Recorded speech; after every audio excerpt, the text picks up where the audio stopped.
दोस्तों, जेएनयू में 2 अक्टूबर को दशहरा के मौके पर बवाल हुआ। आरएसएस के छात्र संगठन एबीवीपी और वामपंथी छात्र संगठनों के बीच झड़प हुई।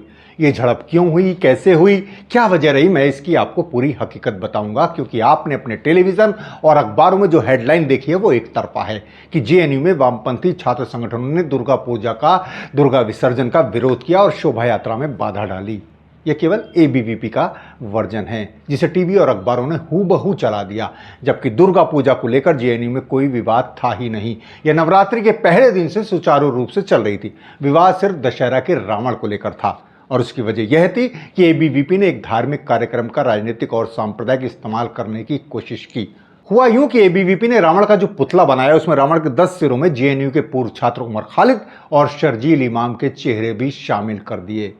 छात्रों को इसी पर आपत्ति थी। आपको मालूम है कि उमर खालिद और शर्जील इमाम दिल्ली हिंसा की साजिश में बिना जमानत के पिछले 5 सालों से जेल में बंद हैं और अभी उनके खिलाफ कोई आरोप साबित नहीं हुआ। आरोप तो छोड़िए, चार्जशीट भी दाखिल नहीं हुई है।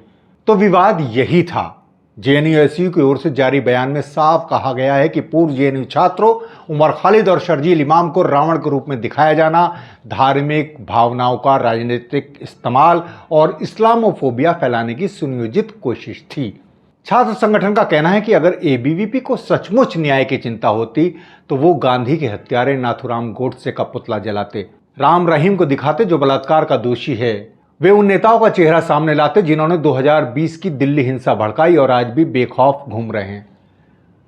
जेएनयू ने याद दिलाया कि आरएसएस और एबीवीपी का इतिहास धर्म को हथियार बनाकर राजनीतिक विरोधियों को निशाना बनाने का रहा है। आपको याद है कि सन 1945 में आरएसएस की पत्रिका एक अग्रणी थी, उसमें एक कार्टून छपा था जिसमें गांधी, नेहरू और मौलाना आजाद को रावण के रूप में दिखाया गया था। जेएनयू ने इस नफरत का जवाब शांति से दिया। बारिश की रुकावट के बावजूद छात्र छात्राओं ने मानव श्रृंखला बनाकर अपना प्रतिवाद किया। छात्र यूनियन का कहना है कि इसके जवाब में एबीवीपी से जुड़े सदस्यों ने गालियां दी, गोडसे की जय तक के नारे लगाए, शर्जील इमाम और उमर खालिद को फांसी दो जैसे नारे लगाए, पत्थर फेंके, चप्पलें लहराई। लेकिन जब वे संख्या में कम पड़े तो भाग खड़े हुए और झूठ फैलाने लगे कि जेएनयू में दुर्गा पूजा का विरोध किया गया। तो कुल मिलाकर जेएनयू में विवाद की यह पूरी तस्वीर है। और ये सब क्यों है? आप जानते हैं कि मोदी सरकार पहले दिन से जेएनयू को बदनाम करने की कोशिश में लगी हुई है।